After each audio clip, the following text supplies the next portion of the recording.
और इसी बीच बेहद बड़ी खबर आपको बता दें, लोकसभा में नहीं जाएंगे स्पीकर ओम बिरला। इस वक्त की बेहद बड़ी राजनीतिक हलचल आपको बता रहे हैं। लोकसभा स्पीकर ओम बिरला लोकसभा में नहीं जाएंगे, नोटिस पर फैसला नहीं होने तक सदन में वो नहीं जाएंगे। इस वक्त की बेहद बड़ी खबर आपको बता रहे हैं। तो स्पीकर ओम बिरला लोकसभा नहीं जाएंगे, नोटिस पर फैसला जब तक नहीं लिया जाएगा वो सदन में नहीं जाएंगे। लगातार इसको लेकर के सियासी हलचल भी तेज है, तरह तरह के रिएक्शंस आ रहे हैं और इसी बीच ये बेहद बड़ी खबर आप तक पहुंचा रहे हैं। नोटिस पर फैसला जब तक नहीं आता है सदन में नहीं जाएंगे स्पीकर ओम बिरला।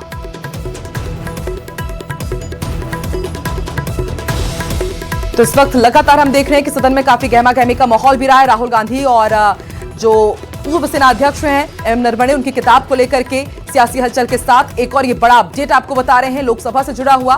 स्पीकर ओम बिरला लोकसभा में नहीं जाएंगे। बताया जा रहा है कि जब तक नोटिस पर फैसला नहीं आ जाता है तब तक वो सदन नहीं जाएंगे।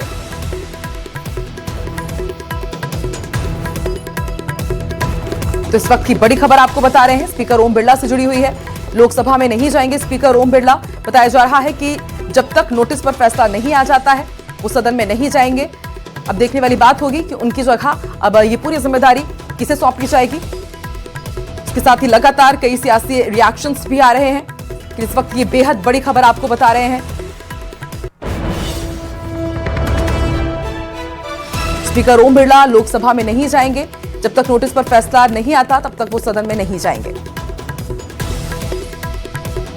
और संवाददाता पुनीत हमारे साथ जुड़ चुके हैं। पुनीत, विनीत जरा बताइए पूरा मामला क्या है, आखिर ये किस तरह का नोटिस है, इस पर क्या फैसला आना अभी बाकी है?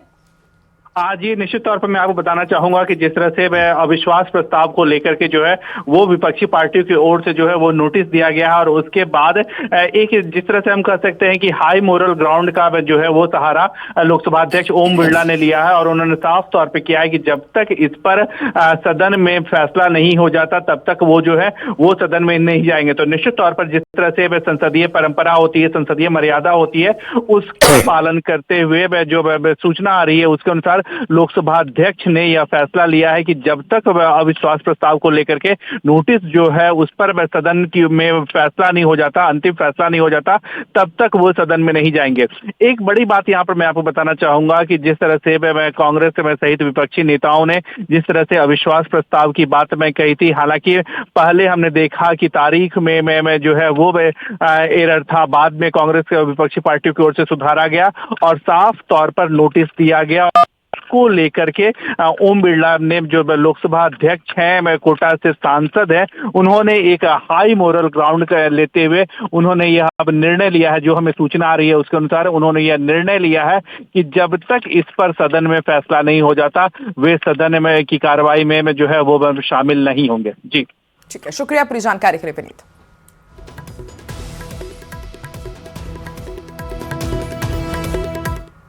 आगे बढ़ते हैं, बांसवाड़ा से बिग ब्रेकिंग मिल रही है। सोशल मीडिया पर फर्जी आईपीएस बनकर शादी रचाने का यह सनसनीखेज मामला सामने आया है।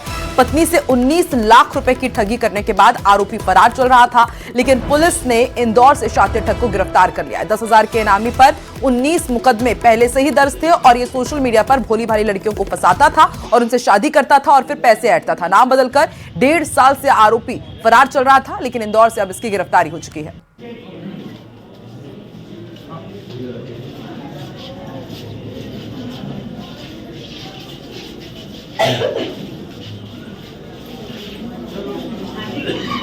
तो फर्जी आईपीएस का कारनामा आप देखिए, उसी में आईटी एक्ट 420 में तो हमने इसको इंदौर के राजेंद्र नगर इलाके से डिटेन किया था।